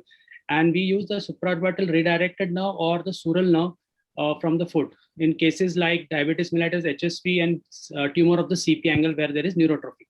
This is one of our cases where we use the sural nerve. The sural nerve is first used and passed to the brow area and attached to the supraorbital nerve through an end-to-side anastomosis. The lower end is then brought down, separated into fascicles, and these fascicles are then placed under the conjunctiva, and after which the conjunctiva is closed in all the quadrants of the cornea. These are the results pre-op, post-op, and the astigmatic score improved from 0 to 50, while the epithelial defect, which was large, healed completely at the end of 8 weeks. Nowadays, we also use nerve growth factor cenegermine, which can be used 4 to 6 times a day for 2 months. It heals the epithelium. However, the recovery of sensation is not as good as the neurotization. The third is vascularization. Vascularization comes when there is inflammation, deprivation of oxygenation, and reduced corneal sensations in cases like post-PK, autoimmune, chronic contact lens. And they provide pro-inflammatory factors which sometimes do not let the epithelial defect to heal. And there is the role of VEGF A and B, which says that when there are loss of nerves, the vessels will grow, and when the nerves come back, the vessels will regress. And here these two factors play a very, very important role. And therefore, the therapeutic options that we have today are like removing the inciting agent, anti-VEGF injections, microthermocautery, conjunctival recession, anti-inflammatory agents, and renervation of the cornea. The fourth is the growth factors. After any epithelial defect, there is a crosstalk between various growth factors, as is seen in this paper. And the mesenchymal stem cells in the stroma are also responsible for secreting growth factors that affect the healing and the opacification or clearing of the stroma. And therefore, in SLET, we get a clear stroma because of these mesenchymal stem cells. And in our therapeutic options, we have autologous serum, which has all the growth factors, including EGF, TGF, PDGF, and FGF, including vitamins A and C. And this is how we prepare the autologous serum. You all know about it. And the next option that we have for growth factors is amniotic membrane. Apart from being a mechanical bandage, it also acts to reduce the inflammation, vascularization, and scarring because of the growth factors. It can be sutured or glued, and it can be used as fresh frozen or freeze dried. The newer synthetic growth factors that are available to us today are thymosin B4, Nexagon, glycoprotein, albumin eye drops, amniotic membrane eye drops, and RGTA, which is a matrix regenerating agent, which acts as a scaffold for the epithelial cells. Next is dry eyes. We have already heard that it increases cytokines, chemokines, and metalloproteinases, which disrupt the tight junctions and do not let the epithelial defect to heal. It is seen in various cases like Sjogren's, OCP, SJS. And we use basically lubricants, which are oil or water-based, preservative-free. And the second option is punctal plugs, where we start with a temporary silicone, the collagen plug, and then we go for thermocautery. The other options are general measures, nutritional measures like vitamin A and D, treatment of MGD like Lipiflow, IPL, secretagogues, and minor salivary gland transplants that we have in our armamentarium today. Next is mechanical injuries cause epithelial defects. They include eyelid defects, trauma, foreign body, lid margin keratinization, exposure keratopathy, nodules on the cornea, SLK, dystrophies, and toxic injuries. For that, we have, along with the lubricants, soft contact lenses, basically bandage contact lenses with high oxygen permeability. And you should keep the contact lens at least for 7 days after the epithelium has healed, because it takes 7 days for the hemidesmosomes to form. However, in stromal injuries, you can keep it even for 2 to 3 months. The next thing that we have is PROS lenses or scleral lenses. Along with the mechanical barrier, they also provide hydration to the cornea. Tarsorrhaphy is a good old procedure where we use the suture or sometimes botulinum toxin or gold implants for a longer duration. and it acts as good barrier function for healing. In lid margin keratinization, we use mucous membrane grafts, which may be labial or buccal, and in addition to that, they also correct the trichiasis and entropion. In impending perforations, the therapeutic options we have are glued BCL, Tennant's patch graft, multi-layered AMG, lamellar grafts, conjunctival flaps are the last option where there is poor visual prognosis and we want to save the globe. Recurrent corneal erosions are special mechanical recurrent erosions where are usually caused by, for example, fingernail injuries and also in corneal dystrophies. Apart from lubricants and BCL, we do stromal punctures, alcohol delamination, and phototherapeutic keratotomy. Infection and inflammation also cause epithelial defects. They may be local or systemic, causing micro or macro epithelial defects. MMP9 released in these cases causes collagenolisis and corneal melts. For this, we have the options of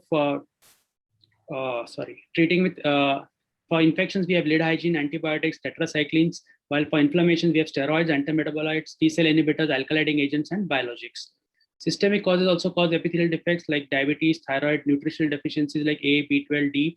For that, we need to investigate the patient properly and control, and also refer to other doctors.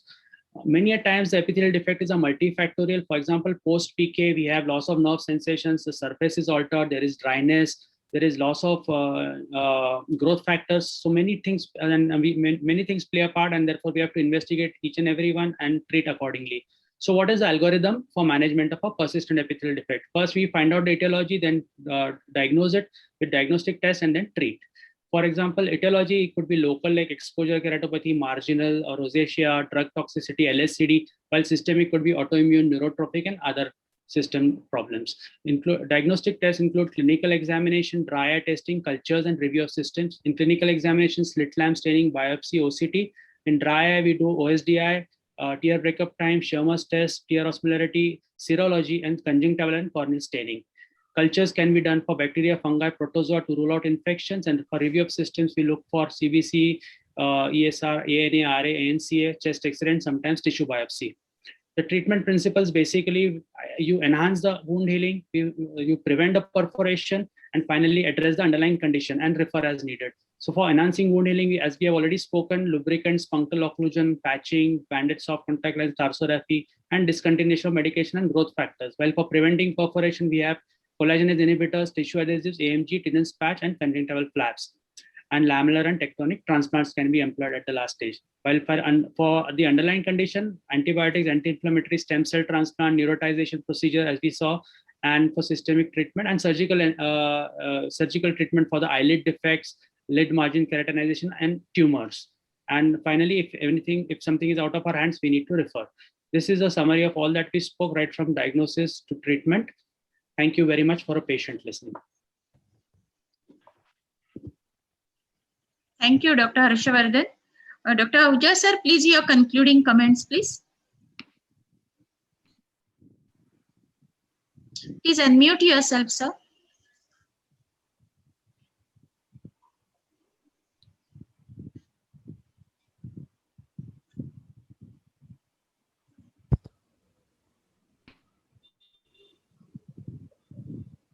Anyway, Sonia, you can do it yourself. Hello, Sharma ji, madam, aap kar dijiye.